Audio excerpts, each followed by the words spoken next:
really need to work on getting the timing for that right.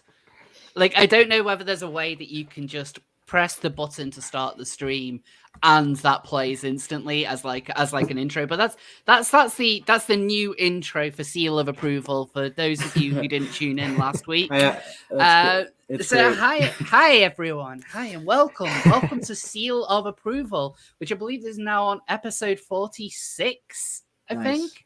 Like, there's been quite, considering it started like May last year, and there's been quite a big break, and there's been, like a few little breaks in between, but, we're hitting the numbers again. We're starting to hit the numbers again, and, Seal of Approval is back with a vengeance, and, we've got all of our good friends to introduce you to, but first, need to introduce my non-Pinniped guests.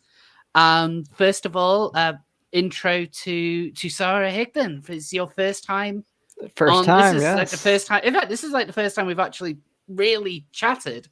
Absolutely, I just kind of realized, because I've noticed you a lot online, and I noticed like a lot of the people who I follow you as well, and like I've noticed you have like quite a lot of good takes, and like you get involved with a lot of the people who I am, and I thought, like, need to get you initiated.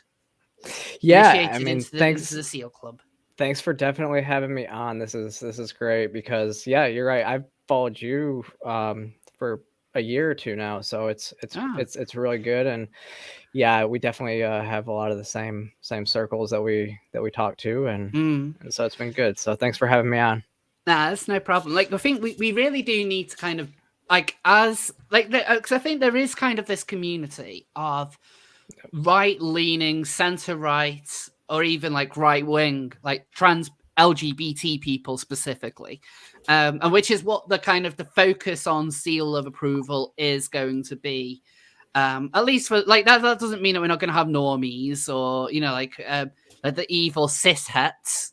We'll still have the cishets coming on, but I kind of want there to be more of a space for people like ourselves. Like, when I had this like big break from YouTube over the last couple of months, like over the last year rather, one of the things that I always kind of thought to myself was, like, I didn't feel like I could fully 100% step away, because there wasn't really anyone who I could pass the torch to, specifically in the UK. Like, if you like, there's not that many British trans YouTubers who don't believe that there are an infinite amount of sexes or genders.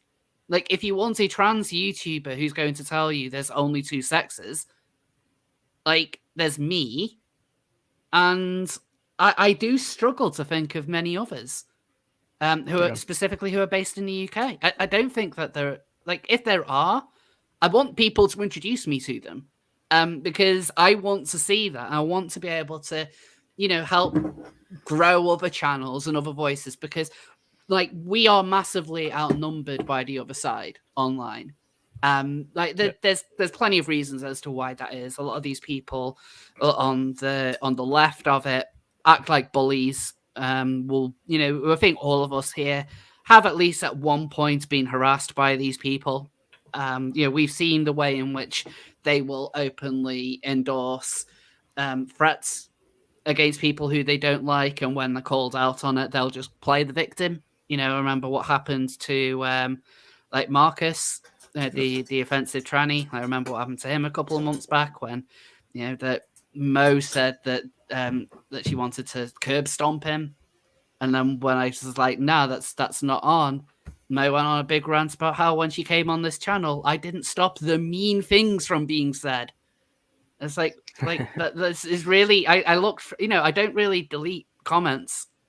And so I looked through the comments, and like literally the worst ones were just like, basically, I disagree, but maybe a bit harsher than just I disagree, but there wasn't any kind of open threats or anything like that. I read some of the comments, and I mean, sure, you could say they could have made her uncomfortable. I will say there was a couple of them that I thought were gross, because it sounded like a dude like trying to sexualize her. So I get that. But overall, it was just... I don't remember that one. Yeah, there was a couple that was creepy, but otherwise, I mean, it was nothing insane. And this is not to...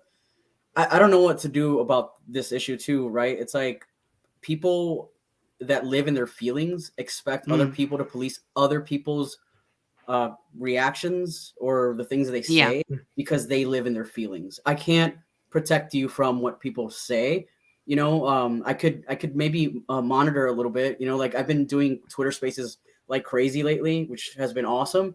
And there have been a couple of people that jumped in. One of which was a dude yesterday who said some really fucked up shit about trans women.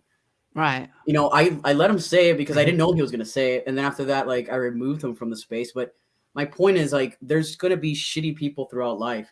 And this idea that if you don't stand up for every single, stand against every single person that says something bad in the comments, then you also agree. It's insane. It's not reasonable either. It's not realistic. You go to any major channel and there's some awful stuff said in almost every single video that you do. If you ever look into the comments of any video on YouTube, there's some bad stuff. And so like, if you go on to one of their channels, they are going to have it as well. I mean, I've been on I've been on Malcolm's channel, and he was a gracious host for me to be on there. But I mean, you look at some of those comments in the comment section. Yeah, you can't police your comment section, right? It's not really representative of you, and they're just they're awful on that side. And you're talking about threats against, like you said, Marcus. So it's exactly. And you know the amount of shitty things that people said about me when I had my debate with Riley in those comments. Did I go there and I was like, Riley, you must delete all these comments. My feelings. I didn't do that, but you know the things. I mean, she wouldn't have done it anyway. Yeah, and the title of that video, which she now changed it for some reason, was trans woman debates a turf, right? I'm the turf. She changed it now like a year later for whatever reason, but to me that was fucking shitty. Like, what the fuck? I'm not a turf. I've never identified as like a feminist, but you know what, it's fine. Your side could completely annihilate me with mean things, and somehow I could survive.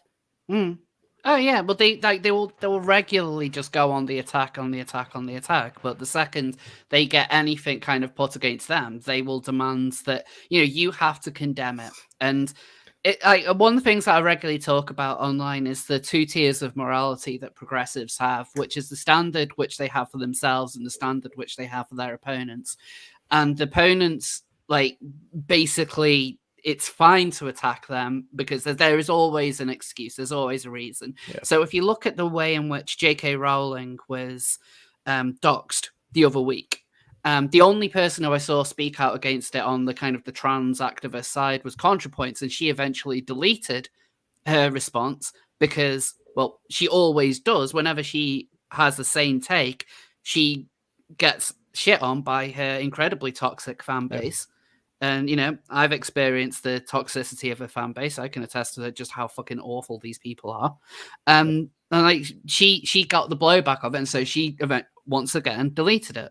She always does. She never learns a lesson with that. But look at the way that all the other people acted. Like name a trans activist. And if they commented on what happened with J.K. Rowling, they would either give out false information. So they would be pointing at things like, there's a castle that she owns, about a good couple of miles outside of Edinburgh, and they were like, "Oh, but this has a Wikipedia page," but that wasn't the house that was doxed.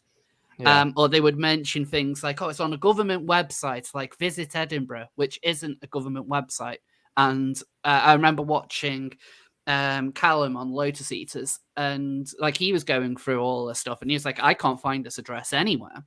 And so, so they were trying to use that as a way of excusing it. But even then, they were like, "Oh, but she's rich, so it's fine." And it's like they would a lot of the time they would start off these rants about the awful time that they were doxxed, and like how awful it is, but they wouldn't kind of say it as like, doxing is awful. I've been doxed as well. All of this is bad. Let's not do it. Instead, it would always be, I've been doxed, so it's fine.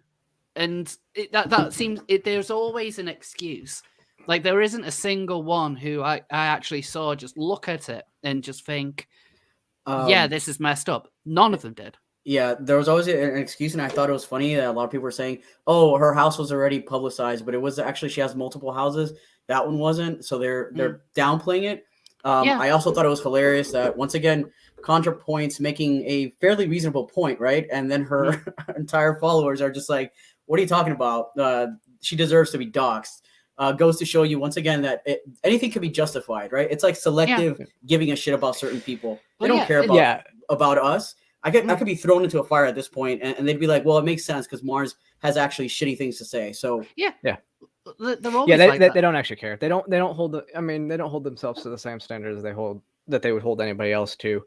No. It's actually funny that you mentioned Riley too, because I've seen the same thing. I mean, the left always is going to eat their own, and I've seen her getting attacked. And this is funny how how I've gotten blocked by her because she was being attacked for being transmed, right? Yeah. And she's like, how am I transmed? I'm like, well, you believe that there's only two genders, right? Or something, or you believe in biological sex is what I said. And she thought I was taking a shot at her. Instead, I was actually defending her for having a decent point, and she blocked me. Tree of Logic actually sent me a video recently because Tree of Logic watched my debate with Riley, which she thought like Riley was a complete asshole. And I didn't know this, but there's been debate where basically Vosh is making a point about her on a live stream. But here's the thing, like, this is what I don't understand about lefties, right? A lot of the drama that first of all, so much of it, this drama with Riley in her own little circle of lefties has to do with someone who identifies as a fucking deer. First of all, I don't understand why that's. Is this the Twitch moderator? And then that, and then also this whole arguing over like kink shaming and stuff. There's some arguments. Kink shaming is good. There's some arguments. I maintain that kink shaming is good and right, it's a moral necessity. Like some of these arguments that they argue over are so stupid. You shouldn't even be sitting there arguing over if kink shaming is okay or not. It's okay to kink shame. Pedophiles suck. Like, why can't we agree on these things and just move on? Well, people who shit themselves for sexual kicks, like, you've got to ridicule that shit. You got to know, like, hell, everyone kind of does it. You can guarantee that if anyone, like, hell, wasn't it, like, there was someone a couple of years ago, I'm not going to say their name, but because just in case, like, it kind of opens old wounds. But I remember there was someone who was a trans medicalist. Mars, you'll know who I'm talking about. Who it was discovered that she had a fetish, and it was a gross fetish.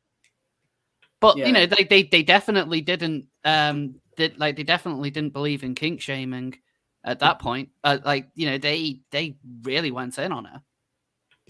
So, like, again, like, you got the two tiers of morality. She had criticized things that they don't like. That's a good point. So this was fair game. Mm-hmm. Whereas, like, their point is generally, no, you can't make fun of this person who shits themselves for fun and gets an erection over it. At that point, you've just got to stop laughing. It's like you just make it more and more funny the more you add on to it. Like, I think that things like kink shaming is an absolute necessity because, like, bear in mind, you're not talking about someone taking a nude picture. Like, I think that kind of stuff is one thing. It's just when you have people openly living a fetish. When it that's what I was gonna say. I was gonna say the same thing. It's I don't like the term kink shaming because I don't really kink shame, but when you're because usually kinks are what happen between consenting adults behind closed doors. When you're actually putting it out, in the public space for people to see, that's no longer just a kink. That is forcing other people to accept an open space. And as well as when you're talking about children, I don't see pedophilia as a kink. It is a deviant. It's a disease, so that also should be shamed and, even worse than anything else when you're talking about children. So when you're talking kink shaming, but when you're talking about what happens in the public sphere, then it's a completely different story. And I don't kink shame what happens behind closed doors. You do you, but I don't want to see it. Exactly. Once you put it out there, all bets are off. You don't want to be kink shame, leave it in the bedroom. That's it. Like, it's one thing when you keep it all kind of private, but it's when you have people going on these pride marches as adult babies. Like, they had there was a trans rights protest in the UK earlier this year, and one of the people who turned up to speak was dressed like a toddler. Kind of living out their fetish. Yeah. Hold on a second. Cammy, get off the forbidden shelf. Sorry, Cammy just went on the forbidden shelf, which she's not allowed on because whenever she goes on there, she tries to trash all of my models. Good girl. Yeah, and even on that thing, when it comes to like pride marches and stuff, I did a video because there was a writer or something this last June that had mentioned they want their kids to see Kink at Pride, and I'm like, that's sick for one. Yeah. And I've made it I've always said you can have Kink at Pride or you can have kids at Pride, but you can't have both. Yeah. And thankfully Atlanta's Pride, where I live, it's very tame. It's actually very family friendly. It's more like a festival with a concert. Yeah. But that's not what you see plastered all over the media, and what you see over the media is not what kids should be seeing. Yeah. It's like when you have at London Pride, they'll regularly have the like, what do they call it? Like puppy play. Like they're kind of like the gimp puppy costumes. And like they will always be at London Pride every single year. Like without fail, you will see them. And when you realize that these are people that are actually practicing their fetish in public, like this is a sexual thing that they are doing. It's why they are doing it. Like that. That's when it just becomes incredibly messed up, and you wonder why people, why people might have a problem with this, like kind of like enforced acceptance of LGBT issues when you instantly conflate the two. And and bear in mind, this isn't necessarily being done by, fire and brimstone, like Christian, stereotypes in America conflating the two. You have LGBT organizations conflating the two. And like that, for me, is infinitely more damaging. One, it takes away what Pride was initially meant to be, and two, it's basically bought into the stereotypes. I mean, but this is kind of par for the course with them. But it's bought into these stereotypes that gay people are just these fetishists, right? And that's what it's showing the public, and not really, it's. I mean, because straight people do the same type of stuff, but just behind closed doors. So why does it have to be at a Pride parade that should be about love and acceptance of our community? I've got a super chat comment from James88 with £8.99. Thanks, love. I went to Pride in Denmark a few years ago. There were kids as young as 5 there, whilst people in leather gear with 10-inch strap-ons were walking around. I found it to be rather creepy. Like, yes, those people. I mean, whoever was doing that needs to be investigated. Yeah, but the thing is, you get that. That's not unique to like Pride events in like in Denmark. Like you get that in the UK. You've seen videos of things like that in America. Yeah, and it's just all conflated between like acceptance of a gay person and like and kink. And fetishes, and like you're right. Like there's, a lot of gay people and straight people are going to have like similar or the same fetishes, but you have specific, events for people to do that. In fact, most people I know who are in like the fetish scene and stuff, like they are, they keep it relatively private. Like, like you go to something called a munch, which is it's like a meetup for people in like fetish communities, and you go there and you meet up and you have a couple of drinks, you can have something to eat or whatever, and it's actually quite a bit of fun. And like one of the big rule with this what are we talking about? literally a meal. I don't actually understand why it's called a munch, but that's what they're called. That's what they're called. That's how the swinger community is here. Yeah, so like there's still it'd be something. Yeah, like it'd be something like that. And they like, but the thing, the important rule is that they always have for these things is when you're there, you don't openly like practice your kink or anything. You don't do anything in relation to it because you are out in public with normal people in a normal place.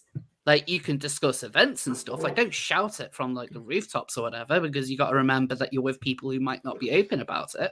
Yeah. But like they have a very like, at least the kink community in London has a very sensible approach to a lot of this stuff. And how much of this has to do with people just wanting to be valid and gaining validation for what they're into and how they identify? Because kink, it's out there. It's not just in the bedroom now, but also you see these people, you know, like on Twitter especially, they throw all these labels on their profile. So how much is it just validation? I think a lot of it is, it's like in the same way that you add on your pronouns, you add on like whatever kind of sexuality you want, you add on your disability. Why not throw in your kink as well? And it's like, well, the kink is supposed to be private. Like this is why when I go and say like kink shaming is actually valid, it's not so much that, you know, everyone should be prudes or anything like that. It's just this idea that you go out into public and you tell everyone what your fetish is. And then you just stand there and basically say, but don't you make fun of it. And then you go out with the more and more and more ludicrous stuff because, like I've come across people with strange kinks, but like nothing as bad as shitting your pants for fun. But, you know, but like the people who have like the odd kink don't tell people about it. They don't tell people about it like on the street or on social media with a picture of themselves which is connected to people they know, or like a face to it. They don't do that because they're aware that, you know, they've got a bit of responsibility around themselves, thinking like, yeah, this is weird. But it's when you have people who really kind of put it out there as a part of their personality, in the same way that they'll put out there that they are, you know, like they are what kind of trans identity that they have, and that's who they are. You know, like it's as much of their identity as, well, you know, they're confusing it with an identity. It's why a lot of these people are vapid as hell, because they're just taking normal parts of someone and basing their entire lives around it. Does that make sense? Yeah, this is kind of the downfall of social media in general, right? Because I think some people look at social media as ways to make friends in their own community, and that's why they do it. They put all this stuff out there to try to meet people. It's almost like a dating app. You know, Twitter to some people is a dating app. So they put all this stuff in their bio. They want people to know who they are, but then when they say something to the wrong person, people actually go into their bio and see it, and they make fun, like you said. Then it's another level of victim.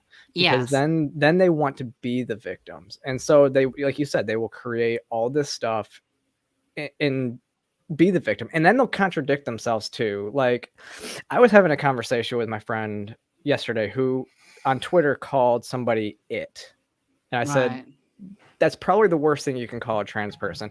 And then somebody that used the pronouns it is said, well, it's actually transphobic to think, I was going to say real using, quick, sorry to using it pronouns. Yeah, but saying using it pronouns is transphobic. These pronouns are now okay when you're a deer, though. Have you noticed that, Sarah? Yeah. I mean, it doesn't matter. Like it's like, because using the word "it" has always been dehumanizing, and then they said, well, to think that it's dehumanizing for somebody that like me who uses the pronouns, that's transphobic in and of itself. I'm like, shut up. I literally told them to go fuck themselves. Like I just love the idea. I love the idea that it's like, and this happens a lot with the trans community. Arguments or like, you know, points that trans community made that was standard just a few years ago become problematic before like the rest of the world was even aware of it. And like, because I remember like people making arguments about its pronouns, and very specifically, it is dehumanizing because you're turning somebody into an object. It's like, well, now I identify as an object. There's probably, I would put a good bet that there's probably a kink involved in that. Oh yeah. I mean, well, the whole pronoun thing is all about victim mentality. All of it is. Yeah, because if they expect you to know their pronouns, and if you don't get them right, then you're a bigot, right? Well, you need to be able to use them in the correct circumstances and not find it strange at all. And like hell, I'm kind of used to the idea of they and them pronouns, but I still always find it strange reading it. Because it does look like you're talking about people as opposed to a person. It's always going to look like that. Like I was playing this game a couple of weeks ago on PlayStation. It's called Bug Snacks, and one of the characters on the island is non-binary, and so they use they and them pronouns for them. And like for ages, I thought that this person was actually like a collective of people. It didn't actually click for a long time that, oh, this must be a non-binary person or a non-binary monster thingy. or whatever. Like it's like, you know, like it's not saying like, oh, this was all done for, you know, like virtue signaling or anything. Like I recommend that everyone play Bugsnax. It's actually a really fun game and the characters in it are great. But it's just felt weird. Does that make sense? Yeah. Alicia in the chat actually just nailed it. She said it's narcissism, which is extremely true. We live in a very narcissistic me generation. Well, yeah, that is very true, actually. Yeah, like I mean, think about it that at the moment, the whole idea of being trans and non-binary has taken over things like being a goth or being an emo. Like, if you look at what the trend is for teenagers nowadays, there's always been something which teenagers latch onto. Yeah. And you know, like I think like the emo phase was like just as I was leaving like high school, so I never got into that. I think when I was in high school, like goth was a thing. Yeah, I was gonna say it was goth for me, and I think Blair mentioned this before too. Is like it reminds you so much of just the goth kids that didn't want to conform, but they conformed to their own standards and their own friends and stuff like that, and they all look the same. Yeah, I love that. It's like, because there were goths in my high school, and they were just like, we're the non-conformists, and like all of them wore Slipknot hoodies, except for one who wore Marilyn Manson, and like they all wore the same jeans, the same baggy style jeans. All the guys had long hair, and all of them looked unwashed, and the girls were all pale. And like I think a lot of that was like pale foundation that they would put on, and they would like criticize everyone else, being like, you know, like, oh, we're the free thinkers here. It's like, you know, you're the most indoctrinated out of everyone else. There's nothing you guys do that's unique. Like you only listen to like approved music within the group. Otherwise, you know, if you start listening to Blink 182 instead of Cannibal Corpse or whatever, like, you know, like, what are you doing? Are you going mainstream? You can't listen to that. What, Offspring? Yeah, you can't sell out like that. Yeah, I mean, like, the funny thing was, like, on the flip side, there were people who were, like, into kind of, like, pop music and dance music who would think that listening to something like Blink-182 instantly made you a goth. As, like, some of these people call me a goth because I really liked, like, Green Day. That was the transition to the Scene Kids, you know, side of things, to the emo scene kids and stuff like that. Was it went from goth to then the Scene Kids like the mainstream music, so then they moved over to like the pop punk era.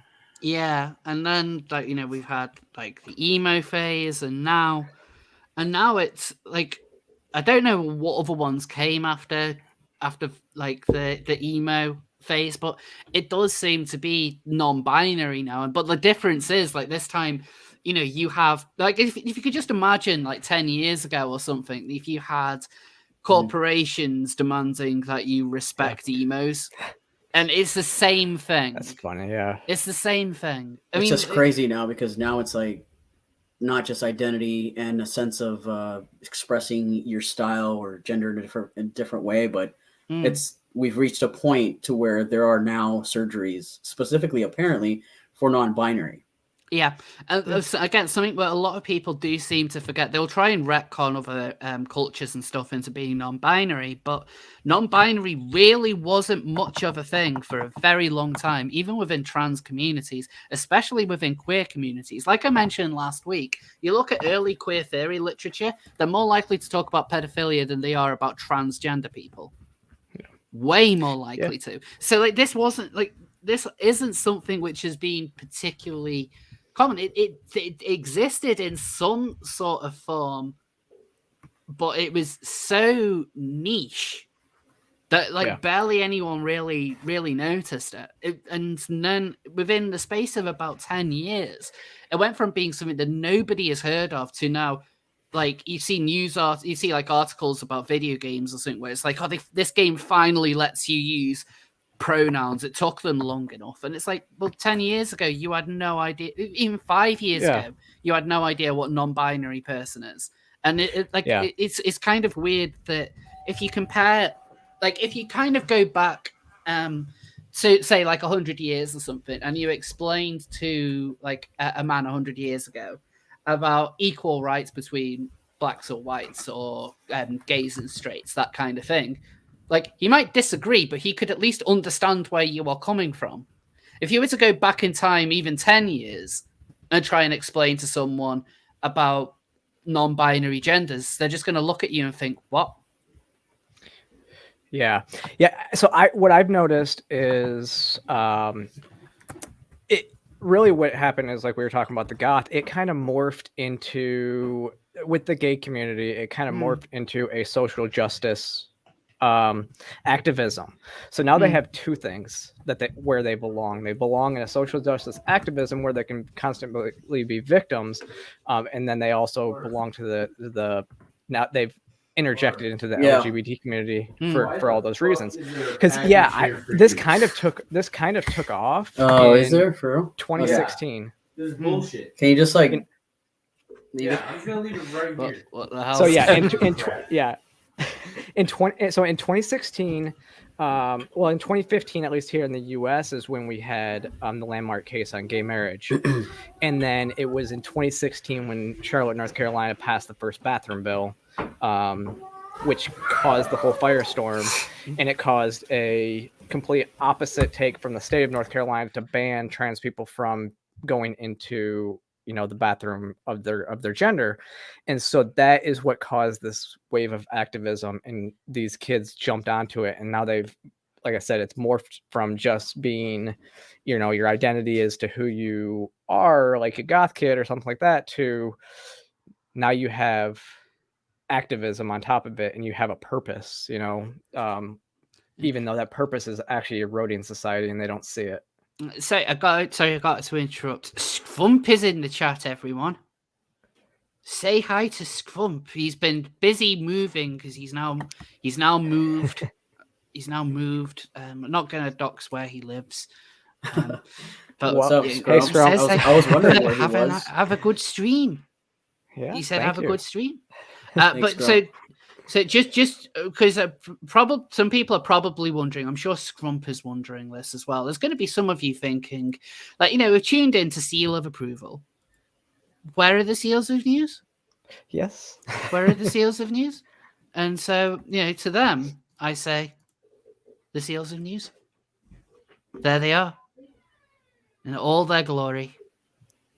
So we have 4 seals. As usual, we might not get through to every single seal, but we might. We'll see how all this goes. So there's 4 seals for today. There is the Richard Dawkins seal.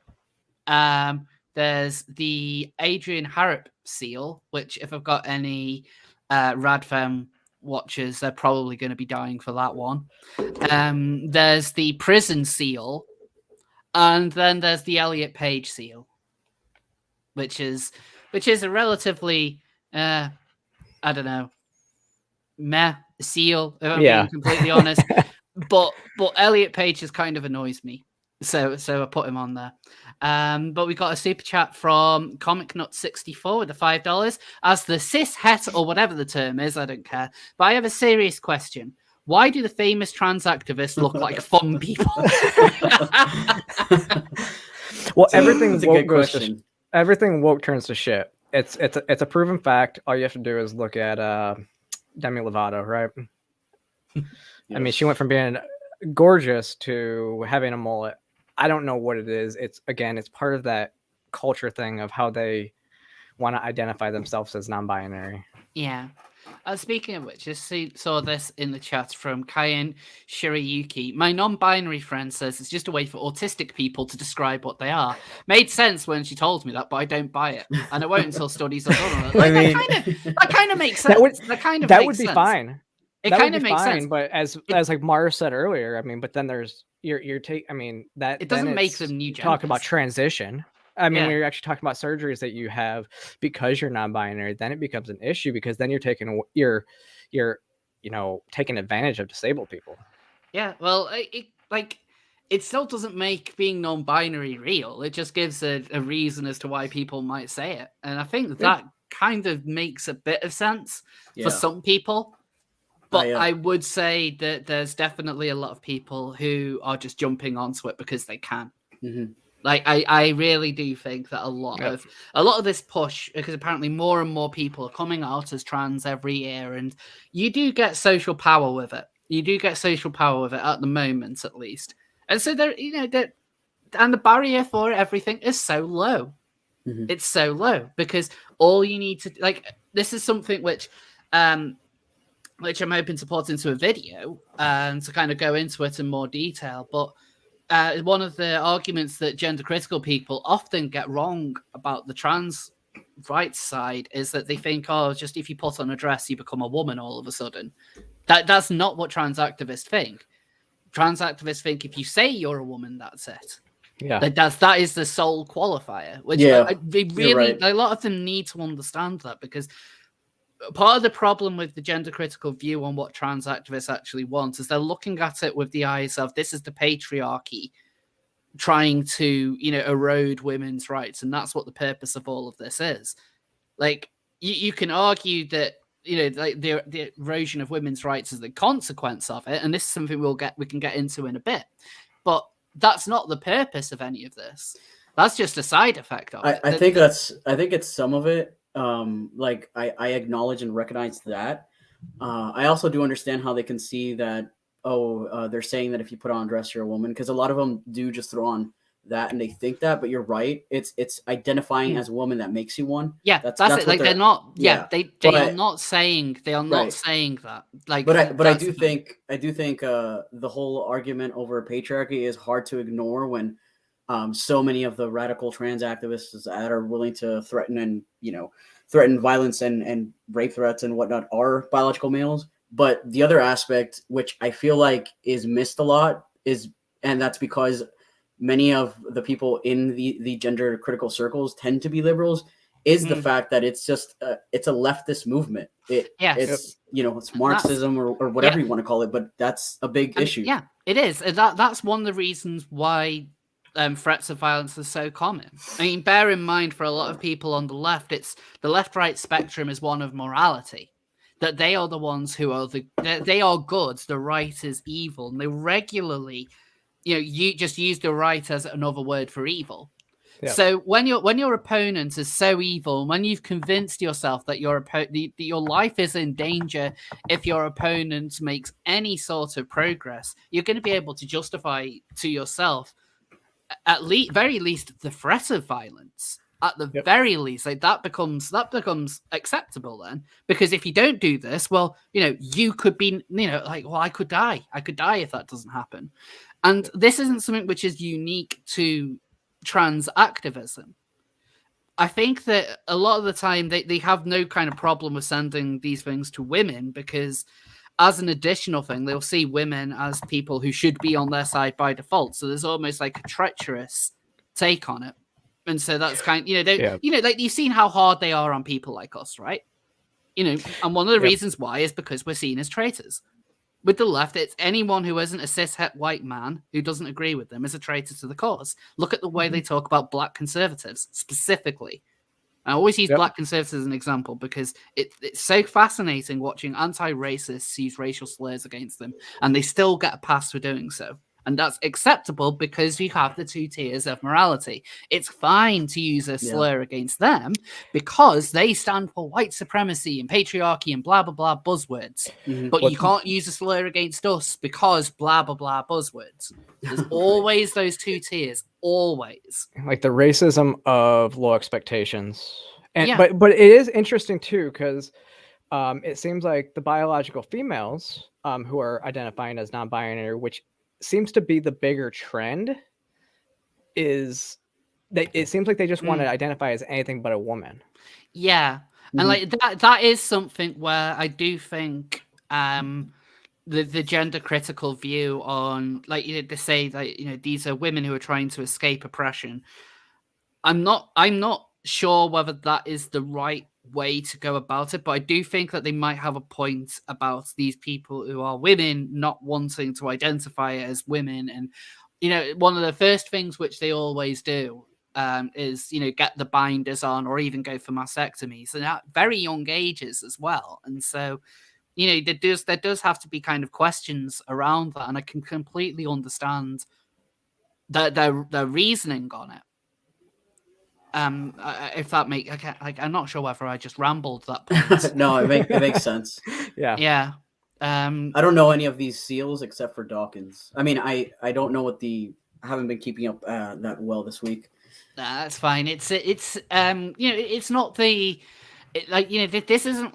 I wouldn't say that this is like a prime news week, but these are interesting topics. So some of which I wouldn't expect you to necessarily know about because you're Americans. Hey, no, I'm just kidding.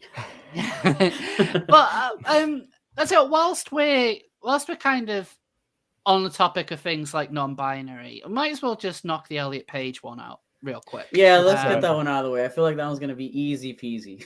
It should be. Yeah. I kind of want your view on this, Mars, because you're the token trans man on this week. Damn it! Thanks for clocking me. Buck was supposed to be on this week, but I think he's got other commitments. I'm getting him on soon. This isn't going to turn into a dev situation where eventually, I at the very least know that Buck Angel can use Streamlab. I actually briefly came across this. I think it was earlier today, and I was like, "What? They're topless? So what? How's this news?"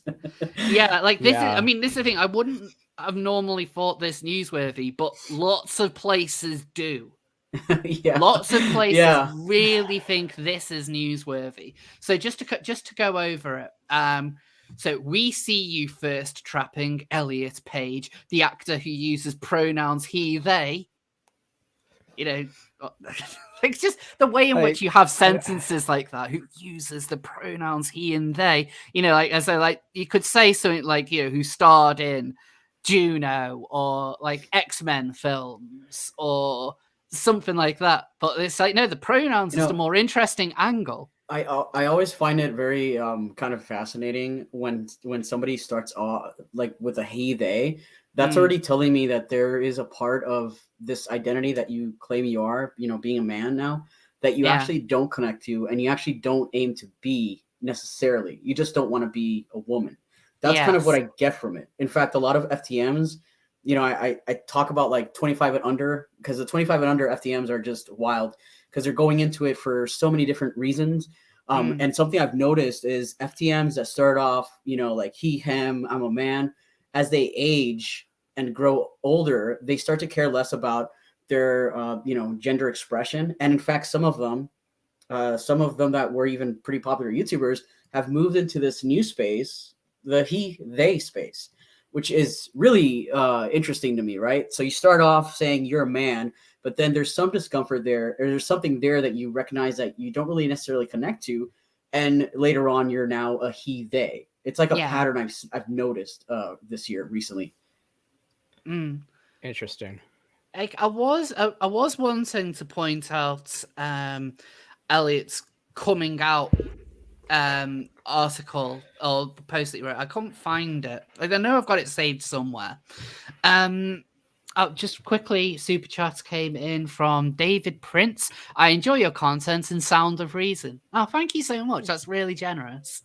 And thanks for that. I want to add to what I just said. I'm not bringing it up because that's horrible. Don't do that. I really don't care. Identify however you want. But I'm bringing it up because my point here is like, well, if you just are uncomfortable, living as a woman, being a woman, then just say that. Just say that and be like, you know what? I'm just more comfortable with he, they because I'd rather not be in this space and seen as this. But don't come in saying you are a man when actually deep down you're not even comfortable with that yourself. Yet you're forcing these pronouns on people that you're not even too sure about. And that's kind of where it gets very irritating because they police everybody.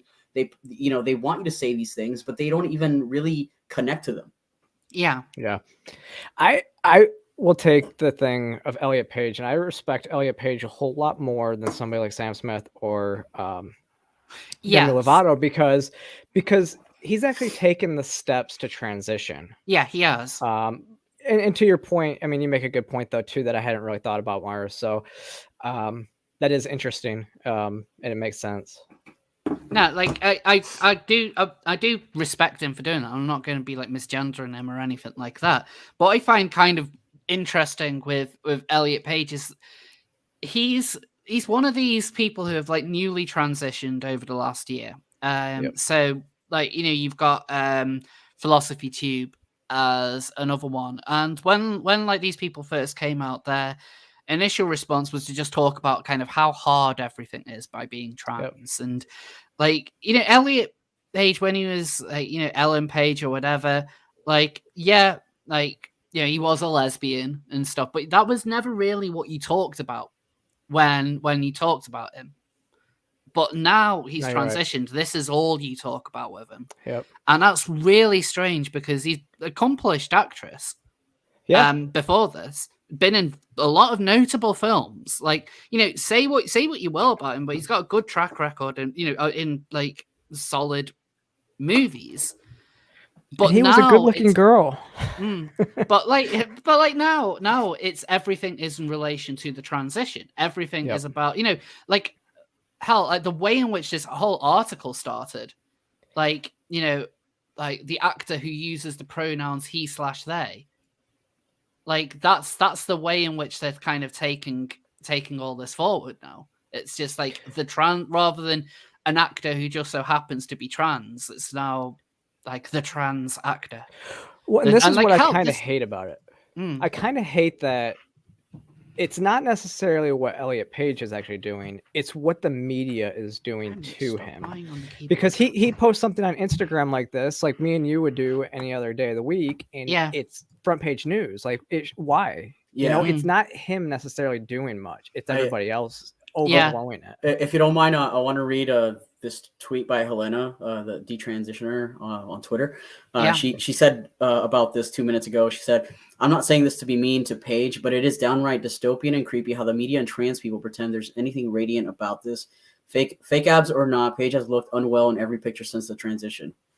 I mean, there is that picture where he's wearing the suit that's clearly too big for him, and it looks like looks like he's going on work experience, and his mum's like, you know, like, oh, you just got to wear your dad's suit.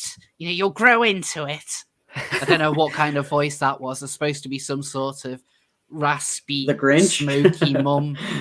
I don't know. It is funny because this picture here, he's in sweatpants. If you remember, all the backlash on the bathing suit picture was somebody forgot to skip leg day. So, I mean, it has to be a little bit intentional, but again, it's not anything different. He's charting his transition, which is just how disgusting the media is portraying it. It's the media is like weird. It doesn't help his case that when he first came out, like there was the instant kind of victim angle that he put on himself on trans people in general. So like I never kind of found a lot of these people to be particularly empowering. That one transition which did stick out with me, I can't remember what her name is, but I know that she is a games developer for Microsoft. She works on the Gears of War titles. And she did a very simple coming out on Twitter, which was basically, you know, I'm now living as a woman.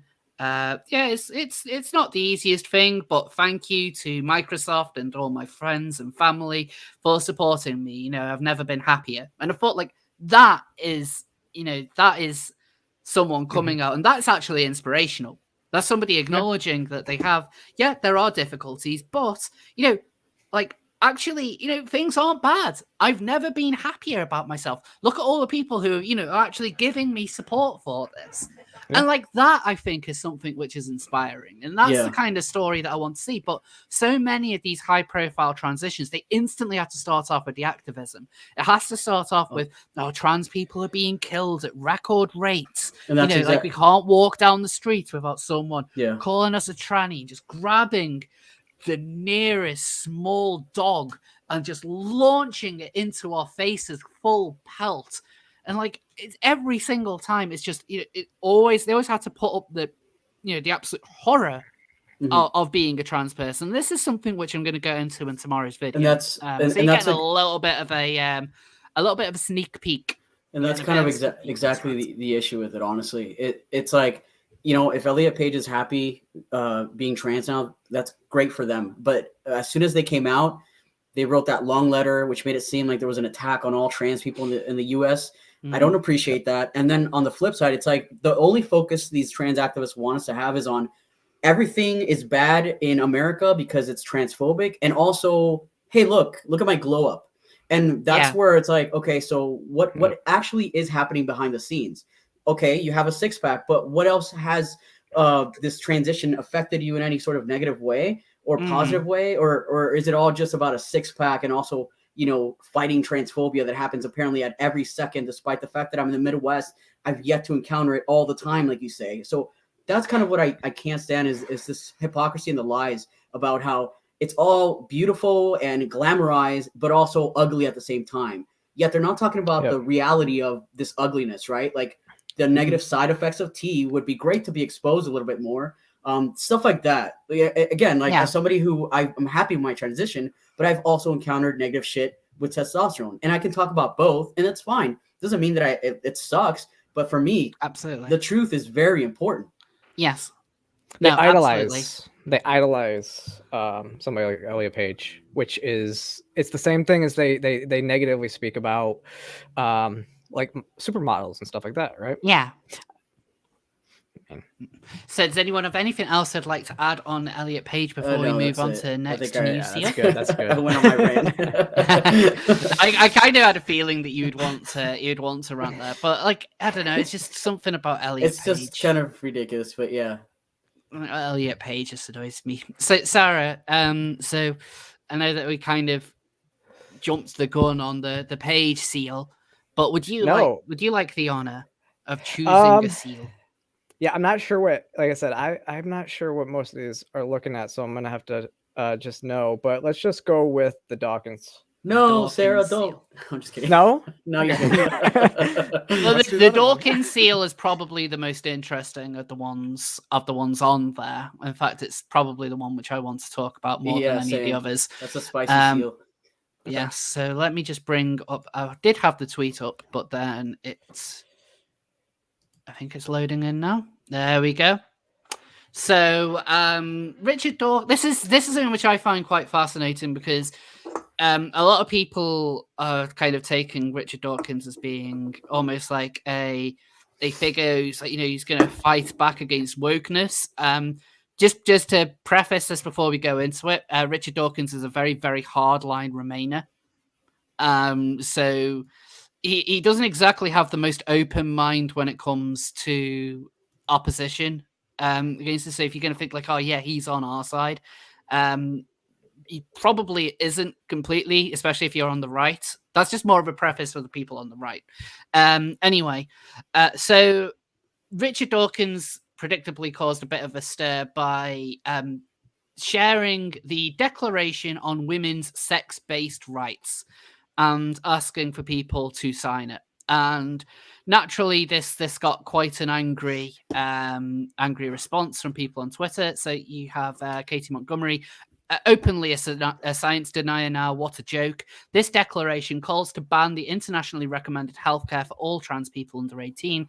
That would involve governments overriding scientists on ideological grounds, as well as all manner of other grim, hateful stuff. Gender critical people always claim to be pro-science, but when it comes down to it, they always have to start denying it and or claiming it's all a big conspiracy. Transphobia rots your brain, as is very evident here. Interesting that she's calling a science denier, calling Richard Dawkins, who is a biologist, a science denier. Like, I think he's probably looked at this stuff more than Katie, but I'm not I'll just kind of preface this. I actually get along with Katie quite well in private. I do disagree with her a lot on everything, but I get along with her in private. So I'm not meaning this as like an attack against her character or anything like that. I just find it interesting that somebody who's actually a scientist and has studied it all is wrong because of your view on it, which is entirely subjective. Not you. Well, here's the thing. What does it actually? What does the article actually say? So this is what I want it's obviously to get subjective, into. right? Yeah. Because I don't know how it would be transphobic if it's just sex-based rights. Well, that's it. So because this is something which I've regularly seen people say this is a incredibly transphobic document, and so I thought it would be interesting to actually go through it and see what we actually think of this. Now, from what I've read of this. What I would say is when it refers to men identifying as women and stuff like that, that's generally meaning trans women. Yeah, because the article makes no it makes no differentiation between like a trans woman or someone claiming to be a trans woman or anything like that. So just for consistency's sake, because the article doesn't really say anything different, that's effectively what it means. Okay. And I think that's the point that the article wants to make as well. So it's 20 pages. So we'll sit there forever. We'll try and kind of get through it. So just to kind of go on the basics here, on the reaffirmation of women's sex-based rights, including women's rights to physical and reproductive integrity, and to the elimination of all forms of discrimination against women and girls that result from the replacement of the category of sex with that of gender identity, and from surrogate motherhood and related practices. So I would have thought that the surrogate motherhood would have been a separate issue to the gender stuff, but I know there's a lot of radical feminists who are very much against surrogacy, and so that seems to be something which has just been tacked on. So so just to kind of go over some of the relevant parts of this. It has long been understood in the area of human rights that the stereotyped sex roles of men and women are a fundamental aspect of women's inequality and must be eliminated. State parties shall take all appropriate measures to modify the social and cultural patterns of conduct of men and women with a view to achieving the elimination of prejudices and customary and all other practices which are based on the idea of the inferiority or the superiority of either of the sexes or on stereotyped roles for men and women. Gender refers to roles, behaviors, activities, and attributes that a given society at a given time considers appropriate for men and women. These attributes, opportunities, and relationships are socially constructed and are learned through socialization processes.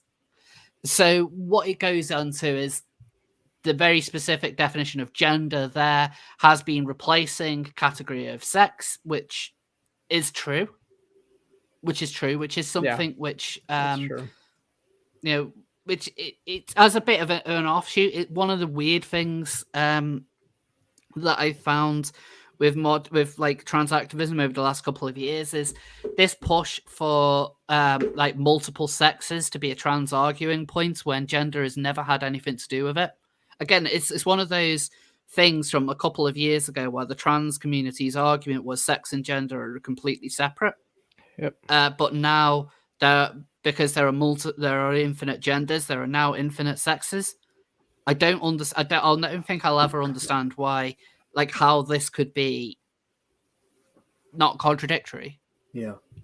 The community as a whole has kind of gone in that direction of what used to be, normal, is now contradictory. I mean, we're considered transphobic just because we're transsexuals. So, yeah.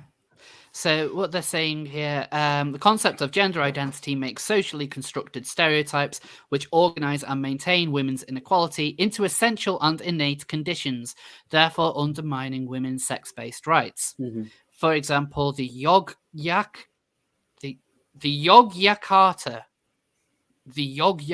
principles state that gender identity is understood to refer to each person's deeply felt internal and individual experiences of gender, which may or may not correspond with the sex assigned at birth, including the personal sense of the body, which may involve, if freely chosen, modification of bodily appearance or function by medical, surgical, or other means, and other expressions of gender, including dress, speech, and mannerisms. Yeah. The right of individuals to dress and present themselves as they choose is compatible with women's sex-based rights. However, the concept of gender identity has enabled men who claim a female gender identity to assert in law, policies, and practice that they are members of the category of women, which is a category based upon sex. So when they say here, men who claim a female gender identity, that is trans woman. That's what that means. Right. So the concept of gender identity is used to challenge individuals' rights to define their sexual orientation on the basis of sex rather than gender identity, enabling men who claim a female gender identity to seek to be included in the category of lesbian, which is a category based upon sex. This undermines the sex-based rights of lesbians and is a form of discrimination against women. I mean, I I understand how for the radicals they're seeing this as transphobic. I don't see the issue. I mean, we have to recognize what is a woman. Is a woman a feeling? It's not. It's, you know, what category are we putting this stuff in? And I just don't. I mean, at some point, this is all going to fall apart because you can't have gender identity just completely sweep in and take over the meaning of everything. It's just not realistic, especially when it's based on how you feel. But they're not arguing. The only thing this thing is arguing so far is that, you know, the category of woman is based upon sex. They're not arguing anything about transgender people are not valid in how they identify, but that identifying as a woman, that's not the actual category of what, or that's not the meaning behind woman. Yeah, like this is purely going at it from kind of almost like a very blunt and factual approach. So they're just saying males who use the gender identity of women are claiming to be female. If we want to kind of mix the language a little bit, now that statement right there would seem that it would be more. You would have more like lesbians that would be more upset by that, honestly, because I mean I know lesbians that date trans women. They don't necessarily like, you know, the penis, but they like the person and they might date that person. It's the same as a straight man dating a trans person. They might not be completely straight, but that doesn't make them gay or anything else. So straight is probably the best way to label them. Same with a lesbian that might date a trans person. And then I wouldn't see a big issue with lesbians date post-op trans people all the time. So still, that would be more against the concept of lesbianism than the concept of transgenderism. I would argue that that's not a lesbian, but that's just me. Because a lesbian dating a trans woman, whether or not they're pre-op or post-op, if we're going by sex, I mean, that's not a lesbian, you know?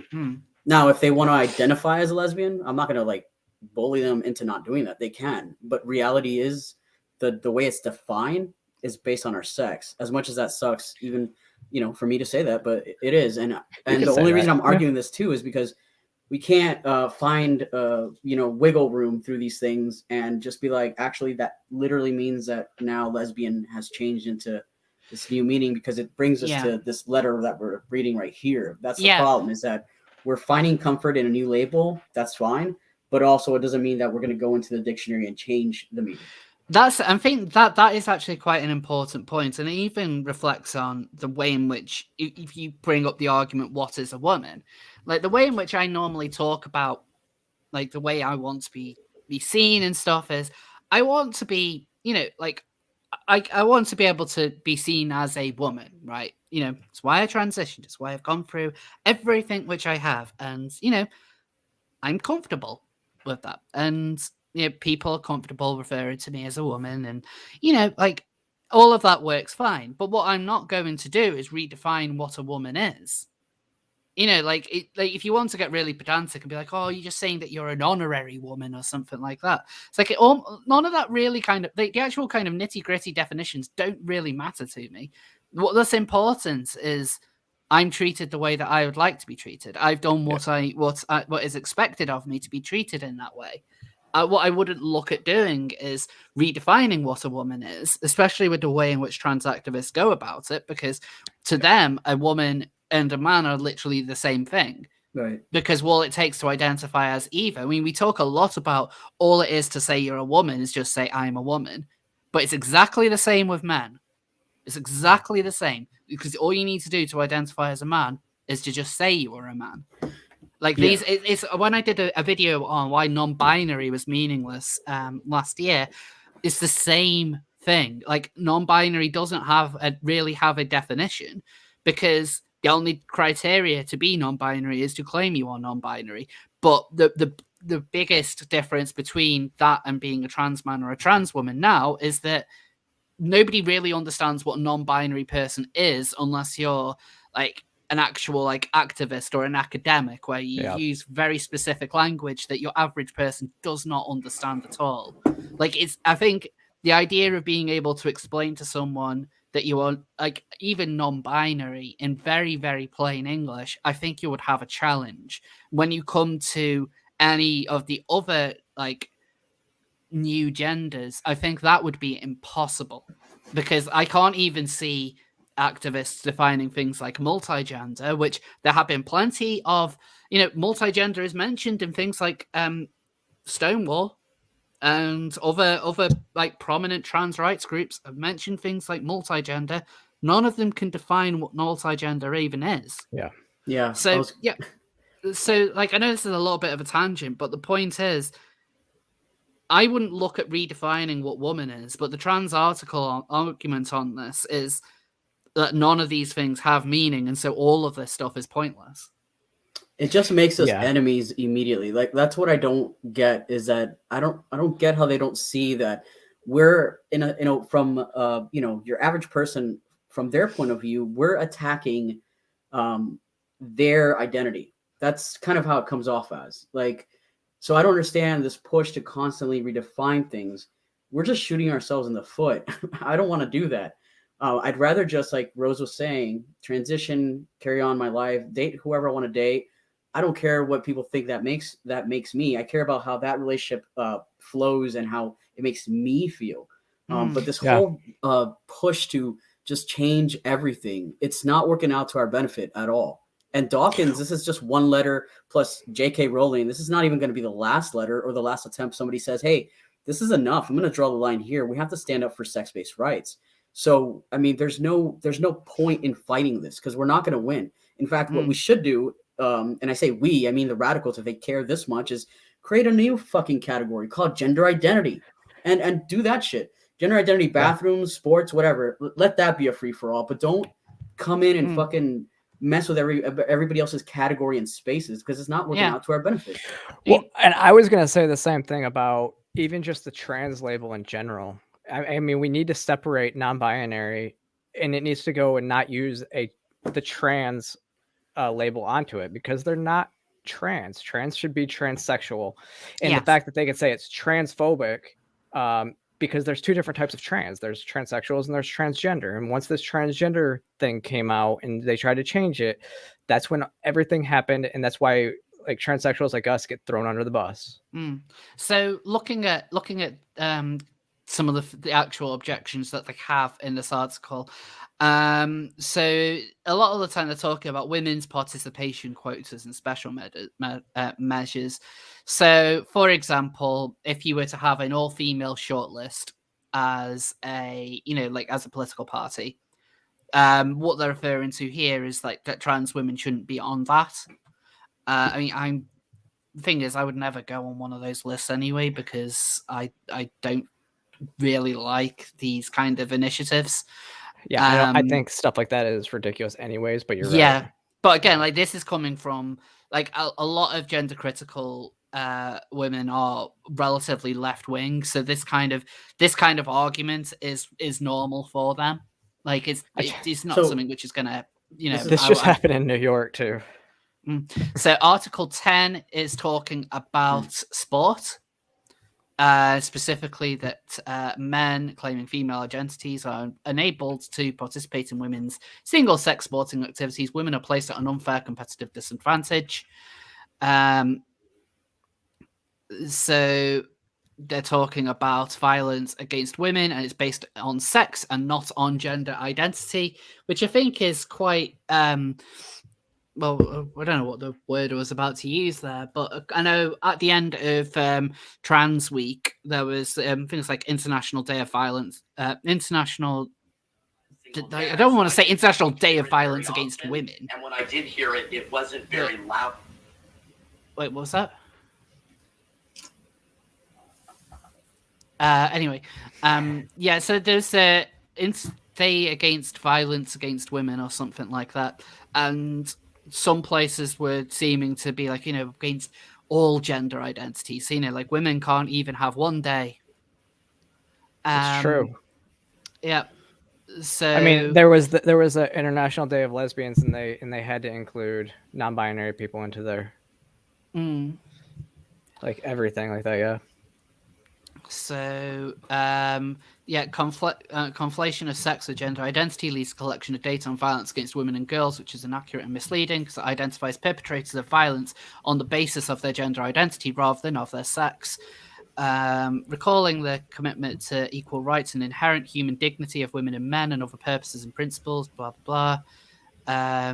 The United... there's a lot of UN bullshit.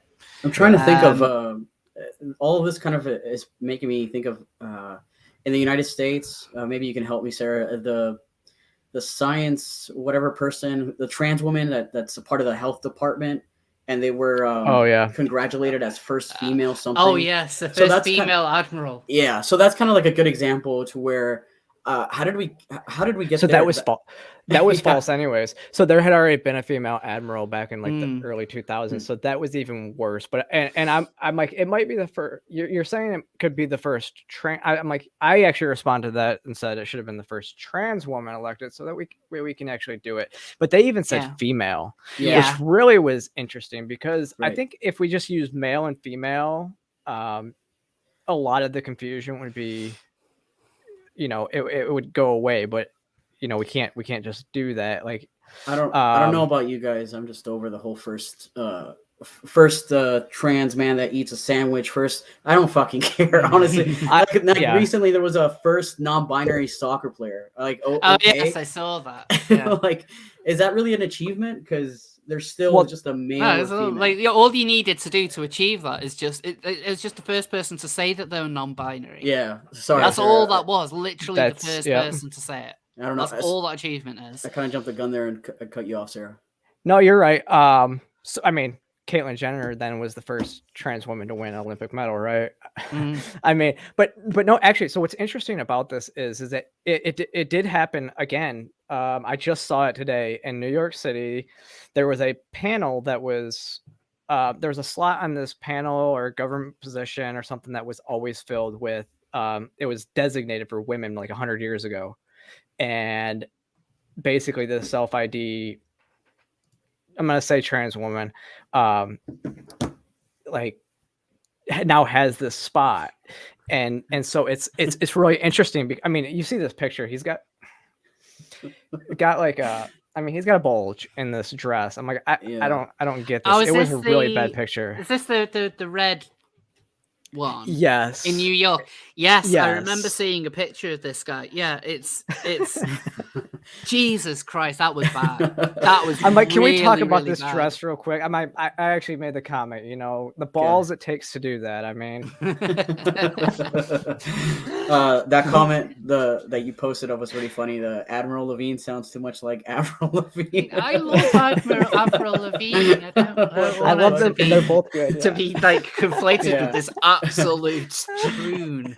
And I know you're trying to get through this 20-page document thing, Rose, but I did want to jump in and just add one more thing to the ridiculousness of this whole not mentioning females when it's a female is this article. I don't know if you saw it on Twitter that the LGBTQ Nation posted on inmates.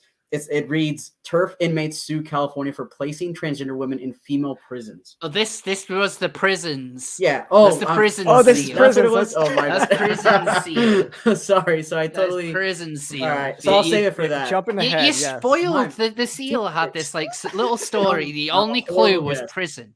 And he was getting all ready to share. No one's it gonna with vote for everyone. me today. Shit. And now